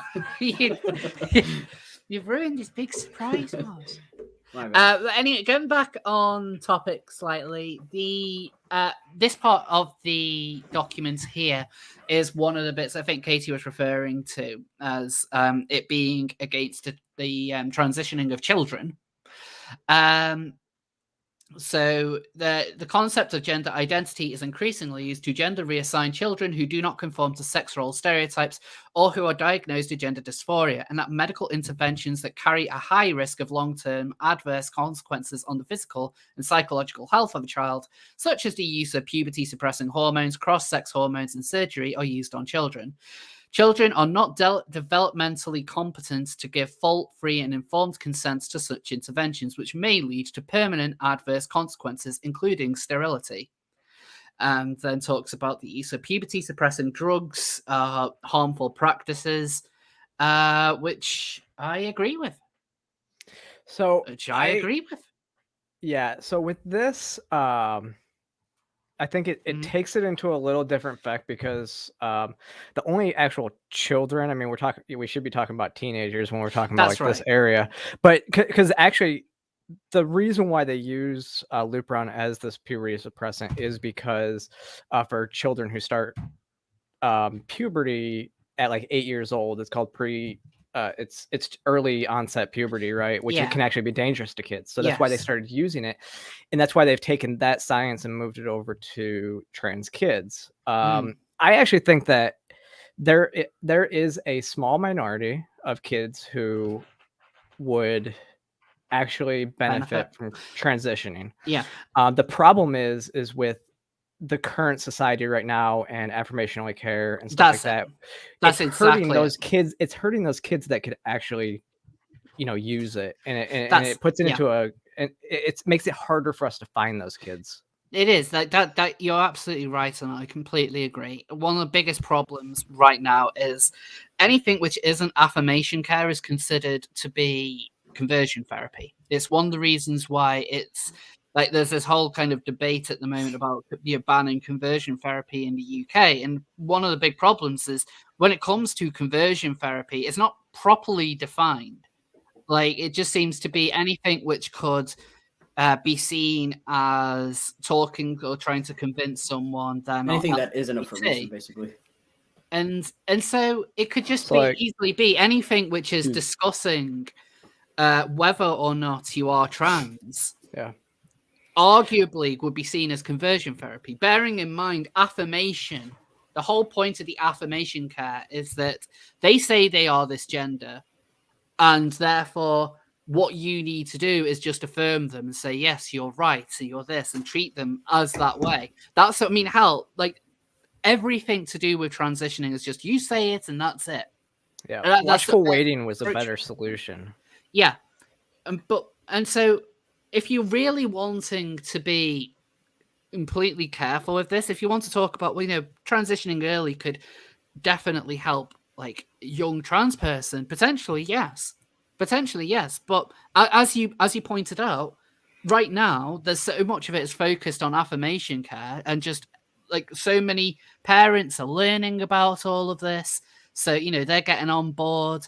And there's no real way of challenging it. Otherwise, it's considered conversion therapy. And so, like it's ultimately it's going to become dangerous, because you're going to have a load of people being pushed through the system who shouldn't be. And again, bear in mind, a lot of trans activists want to tear down this system full stop and have everything kind of done as a consent model where you just go to the counter of a pharmacist and get your hormones. That's what they want. Yeah. They don't want to have any of these, psychology checks to make sure that you're actually fully prepared for the big journey of transitioning. They want none of that. Well, I mean, and Mars knows this about me, and I'll just say this is I'm fully on board with what the trans activists are talking about in terms of getting rid of all gatekeeping for adults. I don't care what you do as an adult. But kids, we need to really look at. It really shouldn't be a thing, except for a very, very, very, very small few.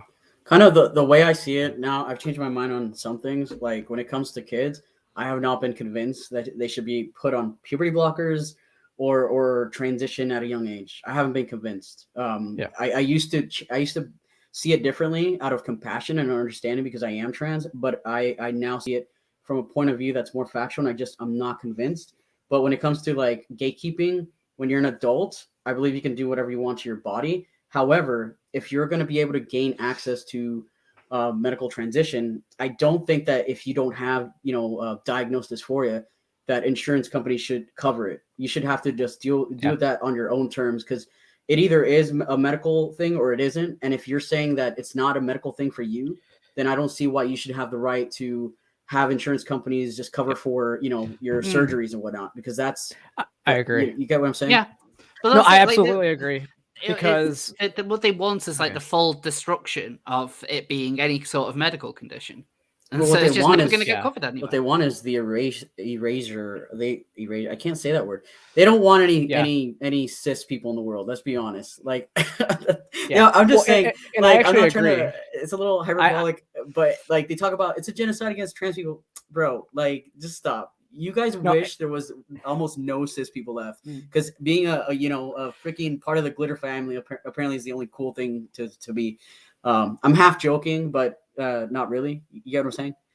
Yeah, and I actually agree with what you're saying on that point too, because I think that private insurance companies should be able to determine what care you can get, and if they require basically your doctor saying you have gender dysphoria before they'll pay for your surgeries or your hormones and stuff, I have no issue. I mean, I pay cash for all my stuff up front, so I don't have to worry about that. Now, where that does come into an issue is because of somebody like you, Rose, who we're talking an American system, whereas you guys have a universal healthcare system which does get backed up, which I would contend that is an issue with universal healthcare in and of itself.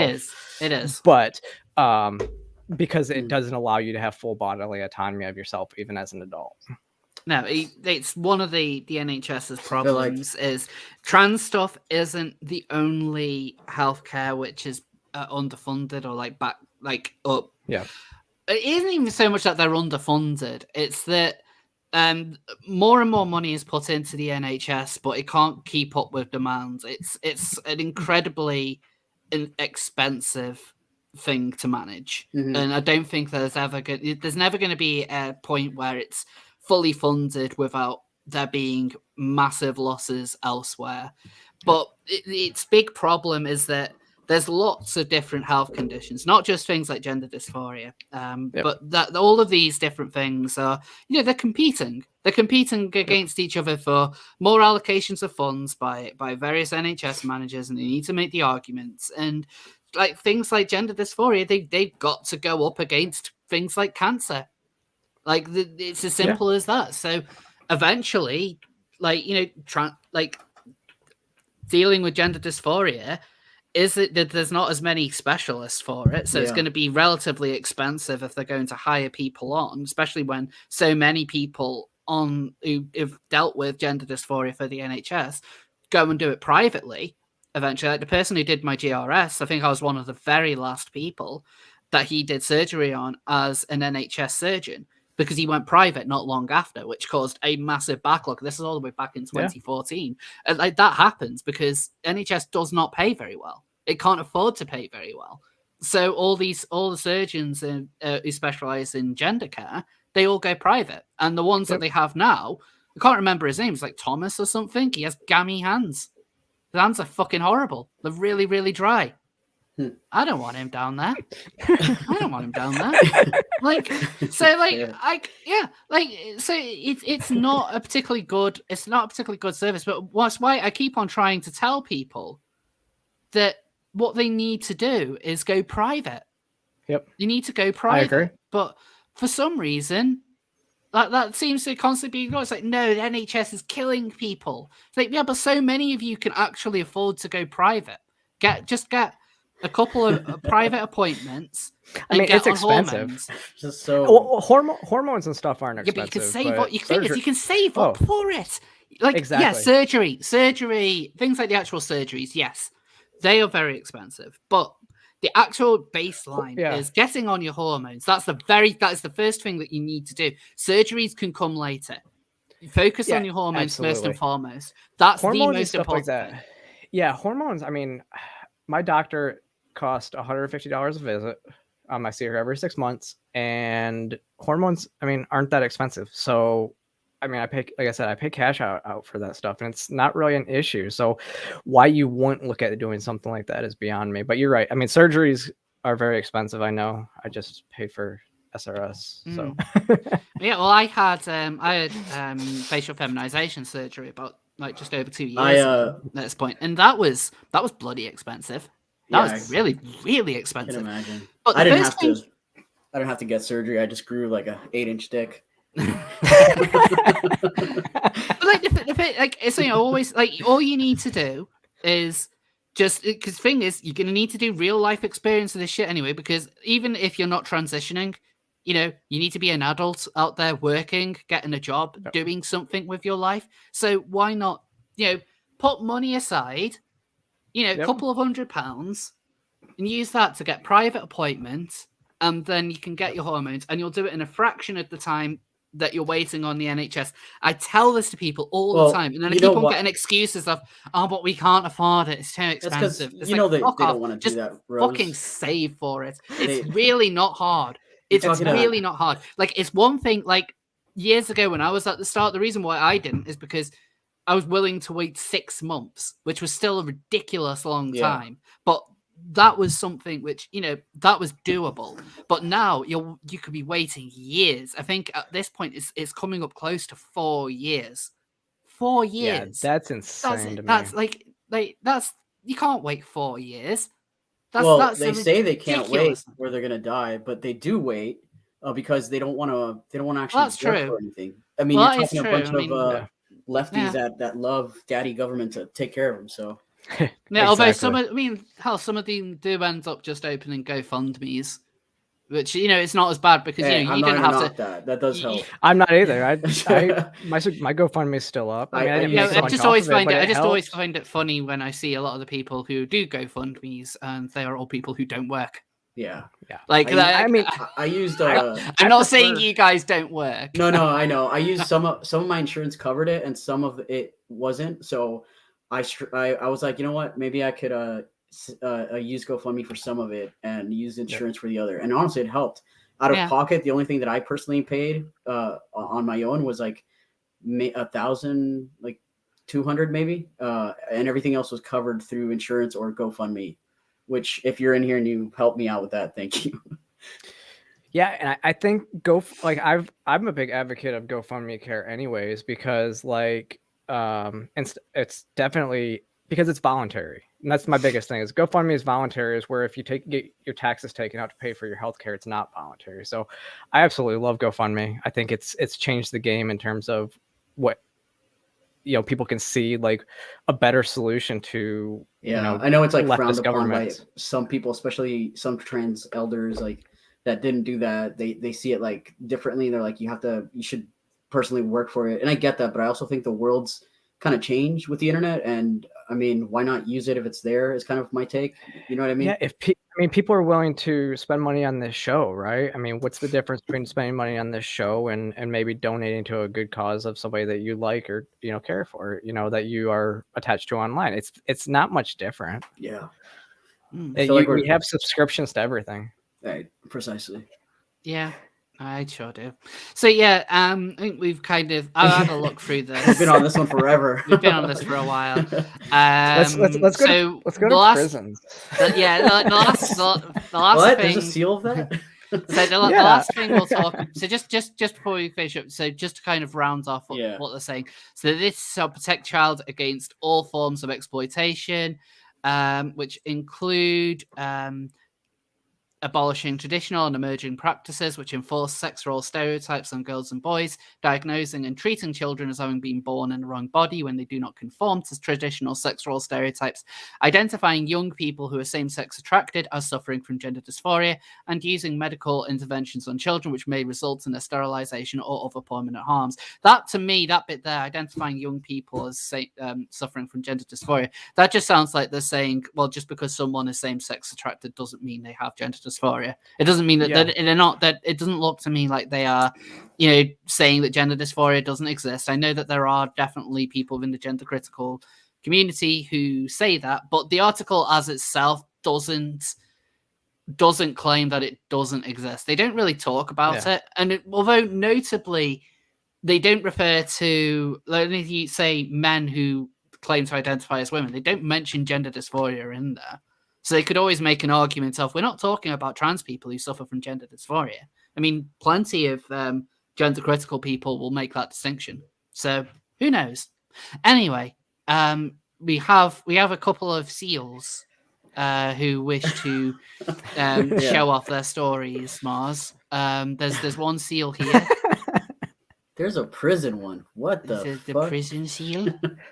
I mean, I kind of feel like I might as well pick the prison one since I already put it out there. My bad. Yeah. Right, so let's bring up So I have a story from the Times on it. California nice. sued by Women's Liberation Front over transgender jail law that risks safety. But you mentioned earlier about there was a place that called them TERFs. Yeah, Do you remember what the publication was? Yeah, it's the LGBTQ nation, which I mean I didn't expect too much from them, but they quite literally said TERFs are trying to sue transgender women, which I thought, wow, so you here we go. Yeah. I found it now. Crazy headline to me. Right, let me just bring it up. Because we want the more outlandish headlines here on Seal of Approval.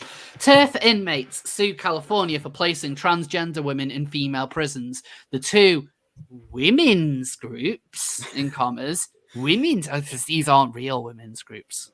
These aren't real women's groups. Behind a lawsuit, have previously partnered with a rabidly anti-LGBTQIA plus hate group.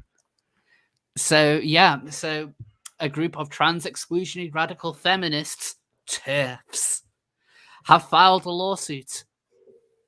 So from what I understand, I don't think that these are like the people who are actually complaining about trans inmates are specifically radical feminists. I don't believe that to be the case. I think they're just kind of getting that label because, who else would have a problem with trans women being in a female prison? It would be feminist. I mean, these would be, according to their logic, would be TERFs, I would say, because you gotta be feminist to think like that, right? I mean, that women's prison should be women's. I don't know whether you're joking there. Wait, can you say that again, Sarah?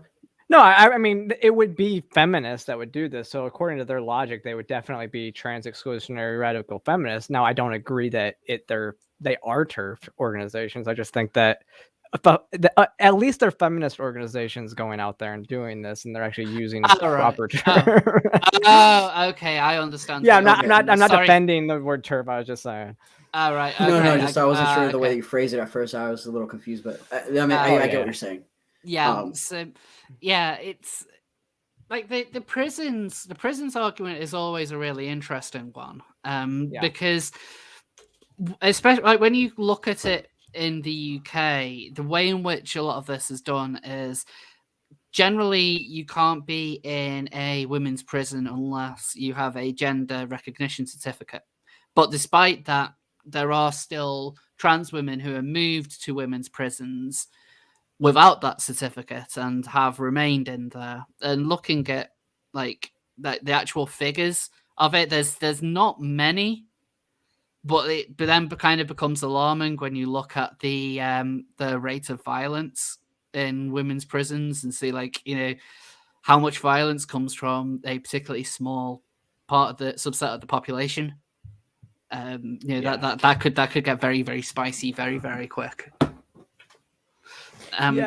California, this law, and it's a brand new law that I think started last year. I know I did a video on it last year.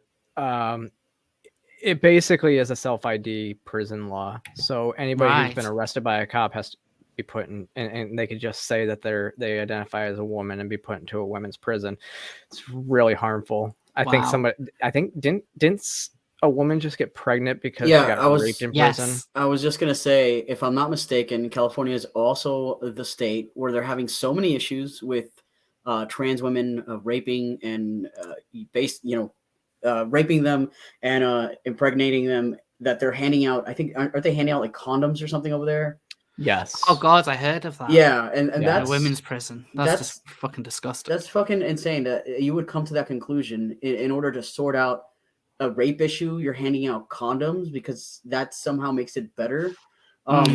Well, and you have to remember who it was that authored this bill. The man, I think it was, his last name was Weiner, but Andrew Weiner. So he is also the same person that wants to make it if you're 10 years old and a juvenile and have a sex with a juvenile, you don't get put on the sex offender list. So like a 21-year-old won't get put on the sex offender list for sleeping with an 11-year-old. So that's the same person that wrote this bill as well. Because California is such a wonderful progressive state. God, it's like I remember when I was younger and I really wanted to move to California. And Same. just like it's just like a complete hellscape right now. Right. Like I was thinking about like Chris Chan earlier because there was a bit of an uproar about him potentially ending up in a women's prison because he identifies as a woman. He also now identifies as Jesus. Naturally, just a bit of a Chris Chan update. So I've been following a lot of what's like his time in prison, and so like I think his next hearing is due in February. So he's got to spend Christmas behind bars. But now it's actually kind of funny that he is like writing letters to people where he's openly basically admitting that he raped his mum, but he's using words like, what was it, like soul bonding, soul cleansing. So like he claimed disgusting. If he didn't, he's like, it's not necessarily having sex. It's like, well, you're not saying it isn't having sex. It's so fucking gross. Massive water. Anyway, he ends up he's in a men's jail at the moment because he hasn't had gender reassignment surgery. And like the kind of like the self surgeries that he's attempted on himself don't count. So he's going to be in a men's prison. But then he's claiming to be Jesus right now anyway. So that's literally what he's doing. Naturally. The most frustrating a lot of the stuff is I get frustrated hearing arguments. Like I hosted Twitter Space. Sorry, I talk about that. I'm kind of addicted lately. But what is Twitter Space? So it's like the Clubhouse app. It's like Clubhouse, yeah. All right. So it's the same thing. Twitter has it now, and it's been a really great way to get a bunch of random people in there and have a conversation. But this guy jumped in named Jonah, and he seemed like most people, right? He was coming from a compassionate point of view, right? Which is like the liberal problem, in my opinion. They're very compassionate, but all of his arguments about prison with trans people and stuff was, well, he was very concerned and caring about trans women only. It was all, well, yeah, but if you put trans women there, they're going to get raped. Yeah, but trans women are going to get hurt here. Yeah, but you're going to make trans women feel bad. And it's like, my angle is like, well, why can't we fucking safeguard everybody? Why is it always trans women and fuck everybody else in the prison? Like, it doesn't make any sense at all. And I mean, this whole TERF thing, like I get called TERF all the time. I don't, at this point, like it's just whatever, normal, I guess, but it's so stupid. I don't give a shit who coined it, whether it was a feminist or not, but to me, it's really dumb. So you want to stand up for female rights because you're a female. That makes sense. You want to have a space only for females? Okay, fine. Like, I just don't see any other group being called exclusionary in any way. I mean, shit, the Proud Boys, they're exclusionary. They even put it on their fucking website that they like meeting up with a group of men, and they specifically said biological males. Are they being called terms or whatever? Like, no, they're not. Well, they're just being called white supremacists. Well, yeah, but my point is, like, outweighs. Yeah, I know what you're saying. I get it, though. But like any other group can exclude other people, and it's fine. But somehow, when it comes to a group of women that don't want to include trans women, it's like the worst case scenario. It's not allowed, and I'm just tired of it. If I want to create a group of people that only like playing Rocket League and not Call of Duty or something. Am I now anti Call of Duty? Like, it's just, I mean, I know this is like not the same, but it's just stupid. These little exclusionary, I mean, it's like very middle school, and we're adults, and we're adults that are supposed to be compassionate and caring about everybody's safety. And yet it's always just trans women. Again, I'm never a part of the discussion because I'm a trans man and it debunks all this shit.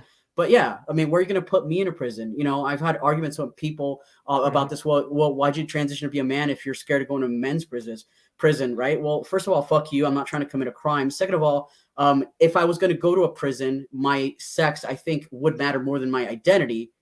And finally, if you even give a shit about me, why would you want to put me in a room full of men that would probably rape me and kill me? I mean, like, it's kind of a weird argument if you think, like, like one of the decisions you have to make before you decide to transition is, what prison would I like to go into? Exactly. It's so stupid. Yeah. Well, we've been having these conversations too, right? I mean, I think a lot of us, and Mars, I think we even talked about this when I was on your channel, was we did. having trans wards or LGBT wards in prisons, which I think would be a better solution than putting trans women or trans men in with men. But I also told you then, and I'll say it again here, is that if you use your penis to assault a woman or anybody, then you deserve to go in a men's prison. Yeah, I was really gonna say, don't care like, what happens to you. If it were up to me, put all the rapists together. I don't fucking give a shit. Rapists and murderers. I mean, the level of crime pedophiles, comes into effect, and pedophiles, stuff like that, top tier criminals, like the most disgusting people. I really don't care what happens to you in prison. Right. And again, I'm supposed to have compassion. Rape his mother. I don't care. I know we talked about the hypocrisy of these people, these trans radicals and the left. Again, I have to have compassion over where a trans woman goes in prison and disregard anybody else. I also have to have compassion over how I refer to a rapist who is in prison for raping women. Absolutely not. You rape somebody, you're a man, and I'm going to say it, and I don't care. And I'm just, there's compassion for criminals. And actually, that's something I've been really pissed off lately about. Sorry to rant, Rose. Is the compassion that the left has over criminals is fucking sick. It's demented. Like, what's wrong with you? No matter if they're a rapist, a pedophile, you guys want me to be sorry for them, and you want me to praise them for being a hero because they got shot while being a fucking racist and attacking somebody? I mean, shit. It's insane. It's delusional and demented, and it really tells you where these people are coming from. They don't care about you at all. Oh no, they don't. I mean, like, the whole Rittenhouse thing was just like, according to the left, which one should have killed you, the pedophile, the wife beater, or the burglar? Yeah, the one, and then it was always that he shouldn't have been there. He wasn't allowed to have a gun when all that stuff. He crossed state borders. Accurately. Oh my god! Yeah, cross state lines. When Gage Groswich such ridiculous when Gage Groswich drove further with an illegal firearm, yeah, he wasn't exactly. Carry. Doesn't matter though. Yeah, again, the two tiers of morality. Why isn't he being brought up on charges for attempted murder? That's the question. And why did they drop his charges? It's fine. It was fine for Groswich to have his. To have his gun despite it being illegal. It's not okay for Rittenhouse to have a gun despite it being perfectly legal for him to do so. And it was always legal for him. And it should never have been a question in the first place. Yep. Rittenhouse is like one of the only kind of real news stories that I've been following in recent months. And I'll be honest, like, when they announced that he was not guilty, I actually cried. As I was so happy. I was I get that. Yeah, like, I'm not even American. It doesn't, the ruling doesn't really impact me much, although, we're off wind of whatever happens in America. But like, I just felt I felt so bad for him. Like, if you look at the way in which the media has they kind destroyed of him. Yeah. I mean, that was awful. And he's still being destroyed. He had to leave Arizona. He was going to a university over there. And because they've been, protesting him, he had to leave that university. His life is never going to be normal again. No, it's completely wrecked. Let's look at the good news, though. He's already filed lawsuit against The View. Apparently, that's not fault. Apparently, that's not true. Yeah, really. I mean, he's going to get a lot of money for it because Nick Sandman got millions from CNN. So he needs to. I think he's going to get a ton of money. Yeah, I mean, if Sandman can get Sandman's going to be like peanuts compared to the current president of the United States called him white supremacist. So. I hope he does. I hope Rittenhouse ransoms them for everything that he's worth. I hope that he gets, I hope that he can just make bank on this for the rest of his life, because let's face it, the left's not going to let him do anything else. Yeah. Like, it's one of the things I'm always reminded about with Count Dankula. Like, he didn't want to be a full pro YouTuber. He wanted to just be able to go out and get a normal job. But whenever he would get a normal job, people would find out where he works and dox him and harass him. And so he found it impossible to get normal work. So what does he do? The only thing which he really can do, become self-employed, make YouTube videos. And he makes a lot of money doing it now. It's but good. Sorry. I'm really glad that he did. I'm glad that he you know, in a way, like the left just pushed him into a position of power. Yeah, exactly. I mean, same thing with, you know, obviously J.K. Rowling is really powerful, but I mean, they tried to do the same thing with her. She's not invited to the 20th anniversary of whatever that was. Yeah. I mean, Harry Potter. Whatever. It's so stupid. Like, that is her shit. Like, she made you guys. But yeah, it's crazy. They want, I mean, if they could just isolate all of us on an island so that we can disappear from society, they would. I mean, it's that twisted. Sorry, I need to read out the super checks. It's been on the screen for a couple of minutes. Comic Nut 64 with the $4.99. Have you read Chris Chan's letters, Pillars Part 2? I won't be doing another Pillars vid on Chris, but I have been reading his prison letters.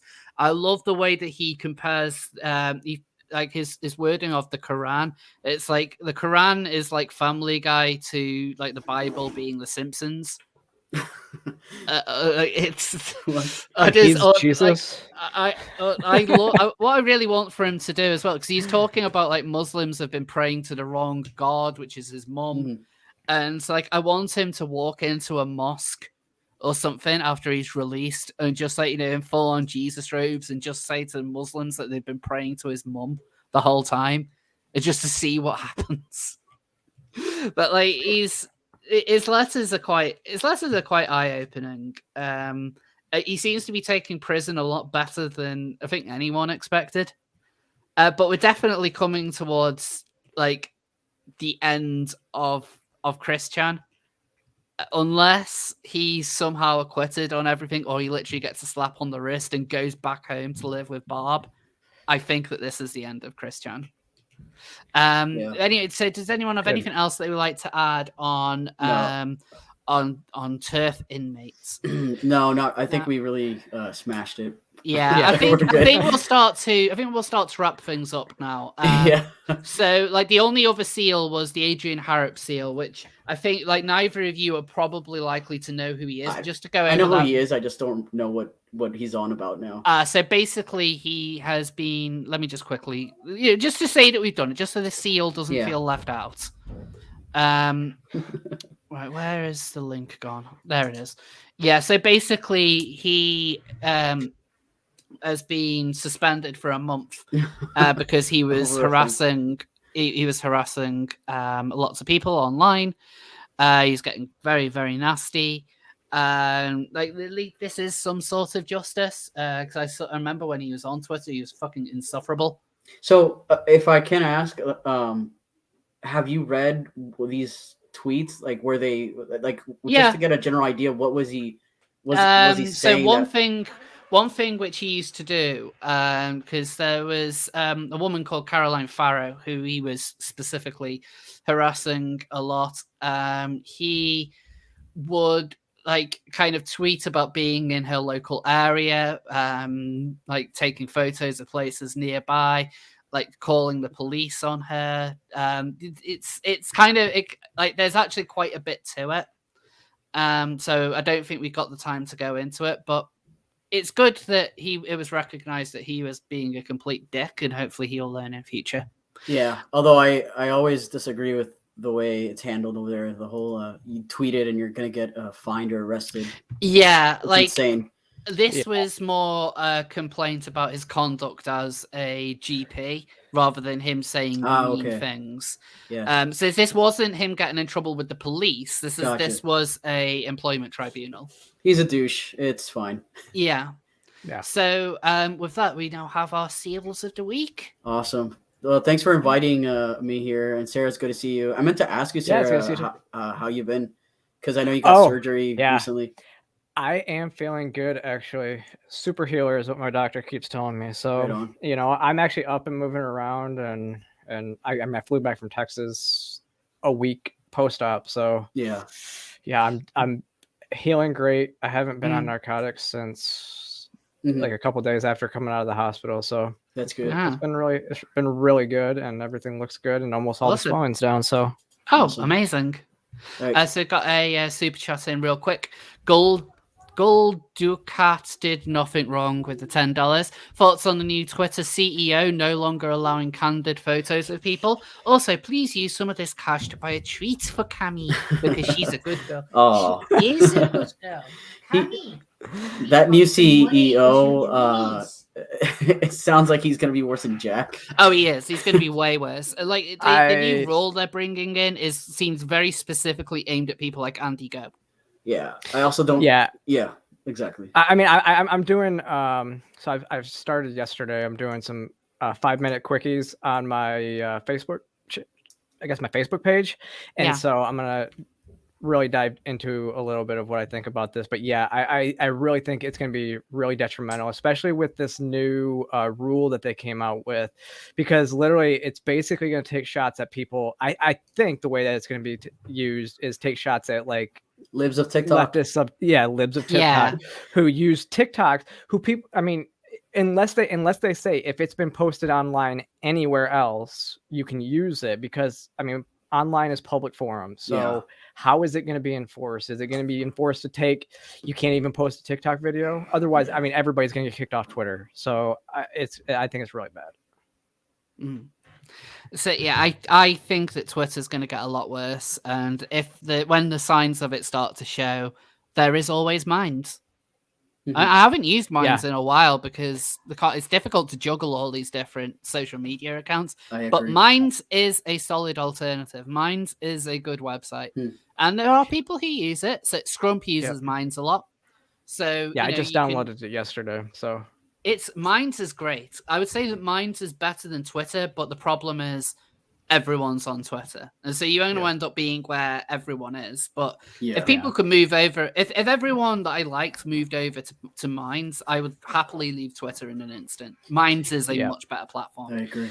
Well, and that's the same as Rumble for videos. If I mean, I'm on Rumble, but my videos don't get any airtime because the algorithms aren't as good as YouTube's. So it's just really interesting.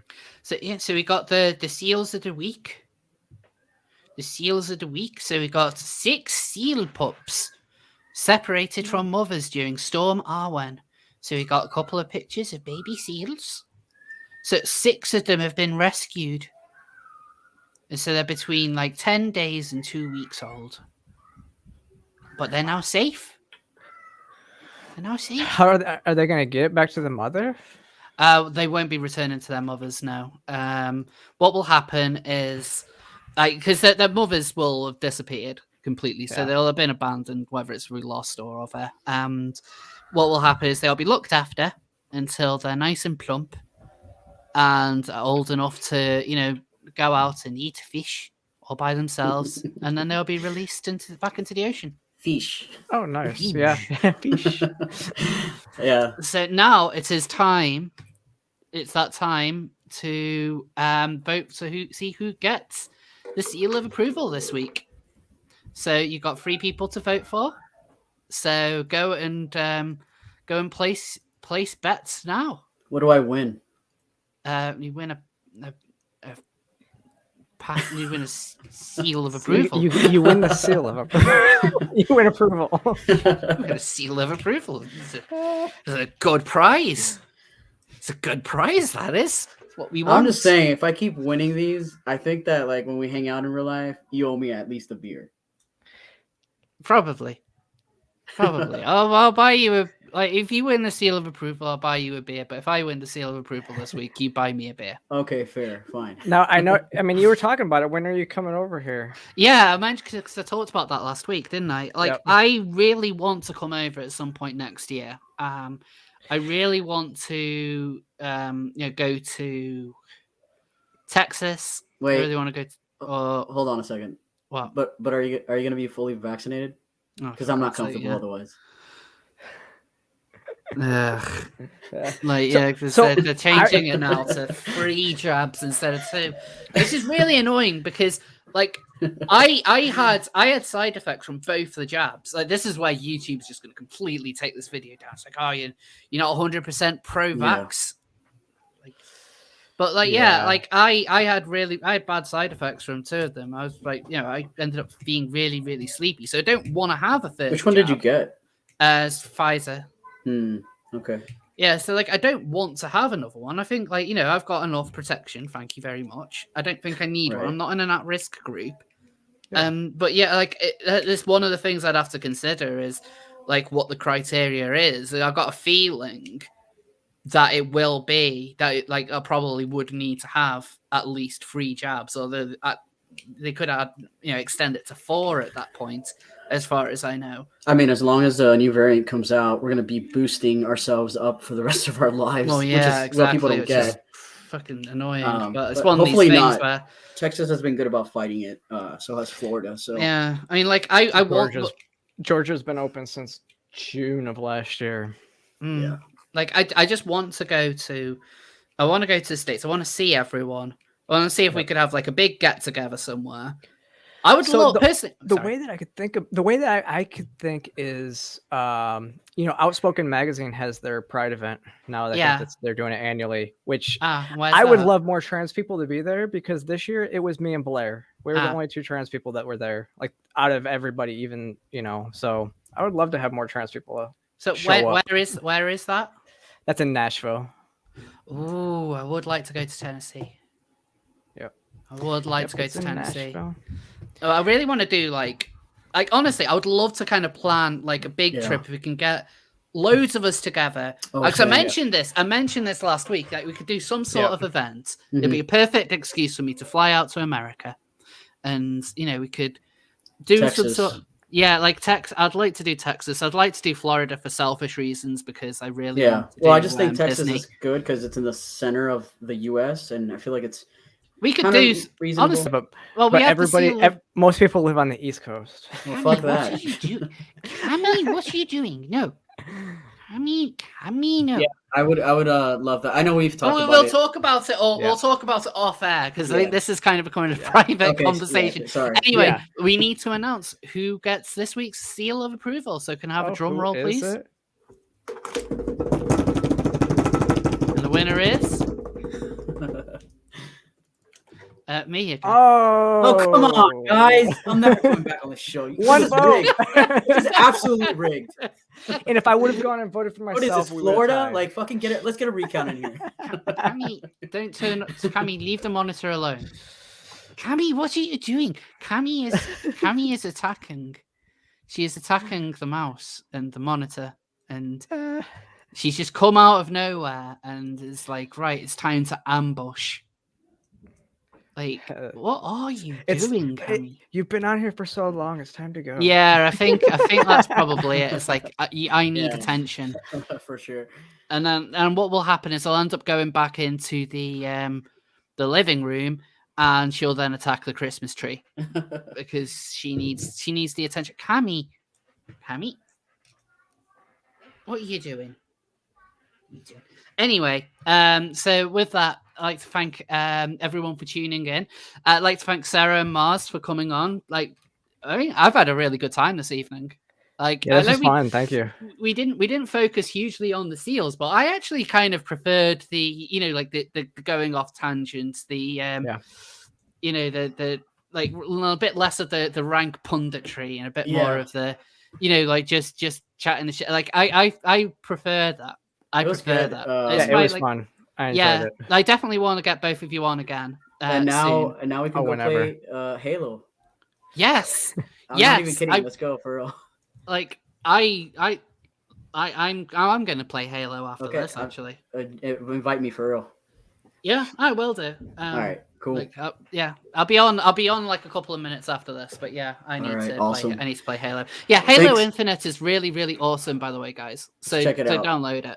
Anyway, thanks everyone for tuning in. Thanks for having us on. Good to see you, Sarah, Rose. Yep, you too.